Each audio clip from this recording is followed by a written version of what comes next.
Hey everybody, Tyler Engelbert's here coming at you with another video for Viking Media. Now, today I'd like to talk about Justin Trudeau and some of the shenanigans I think he's trying to pull with bribing the media and basically tampering with an election, and we're not even in an election cycle yet. It hasn't really been declared, but everybody's campaigning already anyway. But anyway, what I'd like to bring up is that I think it was the 15th of November. We had Jerry Diaz, who's the president of the union Unifor, which represents 13,000 or so odd journalists throughout Canada, so the majority of them. He came out and basically denounced the conservatives, and through that I'm kind of gathering that he supports the liberals, and he's trying to urge journalists throughout Canada to support the liberals. And anyways, it gets kind of interesting, but I'll just show you some proof of that first. We're just going to go and do this, and then you guys can see what I'm looking at here. So Unifor tweeted here. They said Unifor's National Executive Board started planning for the federal election today. They tagged Andrew Scheer in it, CanLab, CanPoli. And they said, the resistance. Welcome to Andrew Scheer's worst nightmare. And if that's not an open declaration that they're, avidly going to work against Andrew Scheer, well, I don't really know. I don't know how to take that. I'm pretty sure that's exactly how they meant that. So, as we all know, journalists, the whole point of journalistic integrity is to present people with the news, to present people with the facts, to present it in an unbiased way. There's ways around that. There's op-eds and stuff that are obviously biased in one way or another, but it's always stated as a journalist, not always, but it should be stated as a journalist's opinion when their opinion comes into things, not stated as fact and not stated as news. So, I mean, for 13,000 journalists to be behind this guy, and I'm not saying all of them are going to follow his suit, but as he is, the head honcho of their union, and he obviously has quite a bit of influence, and we all know unions have a lot of influence. I think it's pretty safe to say that a lot of these 13,000 journalists are going to follow suit and be gunning for Andrew Scheer. And I mean, it's not how journalism should work, and it's not how journalists build up integrity. And at this point, I think it's ridiculous to trust the media at this point. Especially these journalists that are part of this Unifor union, and it's just crazy. So that happened on I think it was the 15th, 16th, somewhere within a couple days of that. Well, actually, it'll say November 14th that tweet went out. So I'll correct myself. November 14th that tweet went out. So this has kind of been sitting there, simmering since November 14th, and then just today. I saw this article. Oh, I'll talk about it a little bit first. I saw a headline that read, Justin Trudeau announces $600 million media bailout. That's A, lot of money. B, most of it's probably going to go to the CBC. C, the CBC already gets over $1 billion a year of taxpayer money. This is all taxpayer money. And I could go into D, E, F, and carry on, but this is all taxpayer money. That's $600 million dollars from taxpayers, from a country that's 38 million people. That's a pretty good chunk of change out of every taxpayer's wallet that's going to bail the media out. Like, what are we doing? Why does the media need a bailout? Most media corporations that I'm aware of are exceedingly successful. Take away CBC, and they're only successful in leeching taxpayer dollars. So this bailout coming so close to Jerry Diaz announcing, this big plan to basically launch a media campaign against Andrew Scheer and the Conservatives. To me, it all stinks a lot like collusion, bribery, election tampering. It's all too coincidental, and it's like he's not even hiding anymore. It's like Justin Trudeau is just going out of his way, doing whatever he wants, paying people off without even It's a very loose claim he's making that it's a bailout and it's needed, and it's just it's really something else, and it troubles me deeply.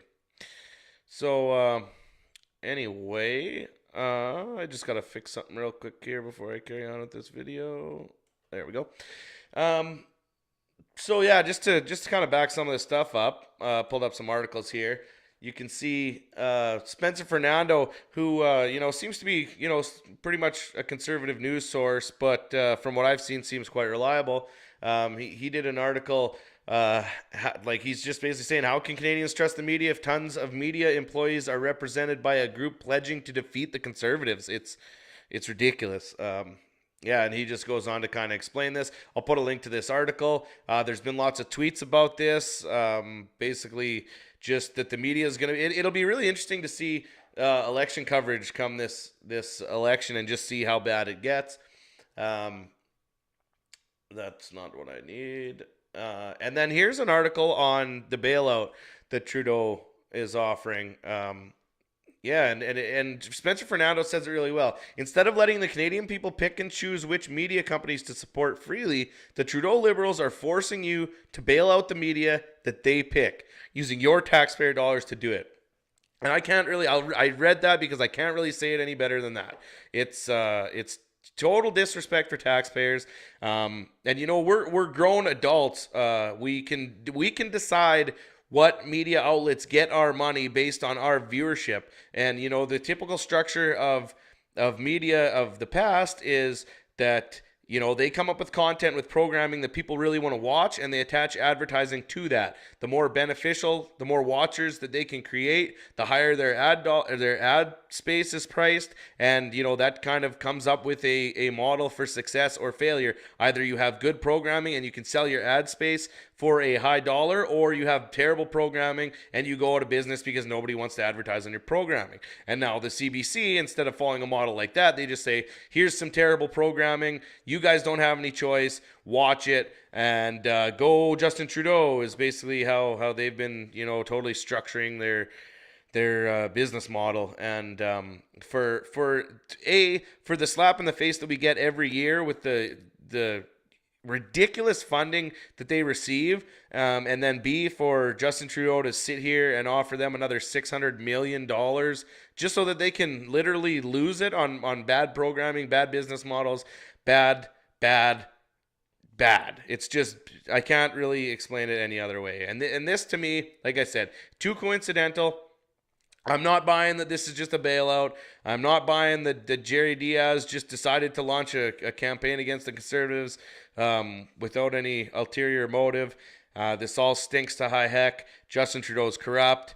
I believe that there's a whole lot of corruption that we don't see. And it seems like every day he's kind of it's ridiculous that there's so much corruption and there's so much evidence for this corruption, and nothing ever falls back at his feet. So this to me just seems like he's getting more brazen. He doesn't seem like he really cares to hide anything anymore. And he's polling well, which I also find really hard to believe. And it's very interesting. I shared a poll on my Facebook the other day, and I know I'm in Saskatchewan in a little bit of a hating liberal echo chamber, but it was that cat from the stupid.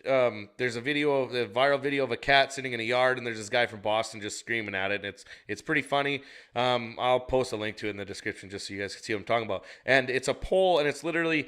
The question is, who would make a better prime minister, Justin Trudeau or this cat? And the last time I saw it, it had something like 7,000, 8,000 votes, and Justin Trudeau was trailing at 4% to 96% in favor of this ridiculous-looking cat being a better prime minister than us. And then I turn around and I see Ipsos polls putting him at 44, 47%, and it makes my head spin. Like I said, I know I'm in Saskatchewan, a little bit of an echo chamber. The people that poll was shared with probably aren't, in wherever Trudeau gets votes, mostly Eastern Canada.